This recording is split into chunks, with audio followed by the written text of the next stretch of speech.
از سوارجات زراری و 2010 یه شولت کم شولت ترای لناحیه گورتوی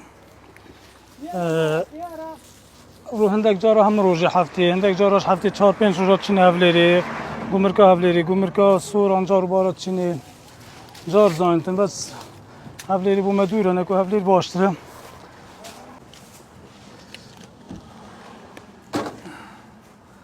باش باید 750 من 9000 حساب کنید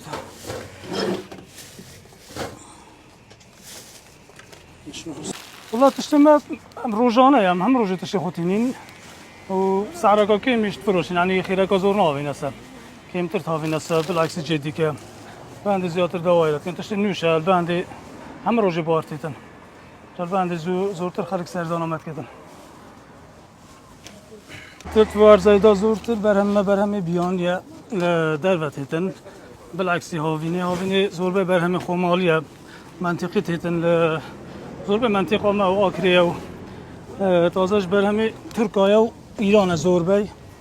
ورسی پرتقال و سیوایا سیف زیادتر صرفت بن پرتقال لالنگیه و موزه و هفت زیادتری خلاص صرف بن عندك جاراش نرخاتش برند بيت نويش زور اگريت هي اگر سرکی شوكو گومرکل س تشت ونمونه طماطا یا سیب خمالی و طماطا تازه گومرکل س هستن کو گرام بو حتی طماطا خمالی نه بدیتن گومرک سنه هستن ولا خلاصش ببو هل سنه است بو مدویتن يعني حكومت في برشاب بگیدن چون که عندك جار تشت خمالی زور کم تبیتن گومرک که زور س برهم بیانی هی اجا بیت اگر گرام بو نه برهمه مدویتن زودتر سب هستین يعني مستمر مشيت بيه روزانه تشتي خراب ويليت قرينا في نفرك بس شغل عندك كده تشتي خراب ويليت انت داري جوانش داتا لايك اي وسطش دين لايك وسطش سعر كريت فروشن بس محاولات كان زور بيت تشتي جوان بينين يعني كم خسارات تدابي تنزوري خراب دانا بيدن بس تشتي درجه يكش بيت عندك خراب هذه دازم محاولات كنا وان لي بقرين دين لايك ها بتازه خرابه مالي قرت سومش زور به ایرانی تیتن ترکی تیتن اوکراینی تیتن بس زور به ایرانی هم کارتینین بس که هرشا انجام دا ایرانی من محاوله کرده که کم کنه و جاری نبای کوتا داشته ایرانی کنی جای لاف دست من نکه جگیره و نبیتن نکوی تشت ایرانی نانی نشده دکان همش مستمر را کردی و یک واقعات بیتن روزانه هم ساعت 8 دکانت کنه و تا 12 شوی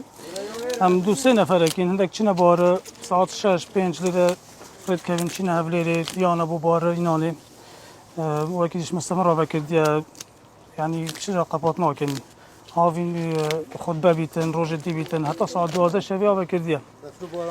بفرو بارانش نابنره گرم روزاش بد کن خواهید کنه و نگدکانه ایلا ایجاد حقپات بن زور بفر بیتن نکو اویش آستنگ نیشلا خلکه که زور قسامت کرد راستی چون که تشتیمه این نوع روزانه یا تشتی خیره که میشم تابین سوان یکو به این زور پاوین است حتیش حکومتی دادن فروشن بنده خلک سردان آمد کردن زوری به منطقه زور بیتین نگمه بو دستینا فقی و تشتی و طماطا و خیاره و هفتشتن هندی برهم خمالی های هم زیادتر برهم خمالی بکارتینین بس جاندک جارا دیمین برهم خمالی خلاص بو ورس خلاص بو هنگیشا گمرک سنه است اما بحث اینه نه که زیادتر ویتن جوتیار خمالی برهم خمالی زیادتر کار بینتن برهم بینتن دامیش بشین برهم بیانی نه اینین ما به برهم خمالی به باشته بو مرزانتر راتوستونو بو منزیکتی رو زودتر دستمت کردن اونا که دیگه دکانا فقی پیش دادم بس سر راد گرفت بس تو من مزن کردم که در دکان فکرش هندی چه براستی افسارا من نیتا هندی کریبو من که من یکم جرات گرفت پشتین که من که در دکانو فکر مساری چه بو که تازه برفره بو الحمدلله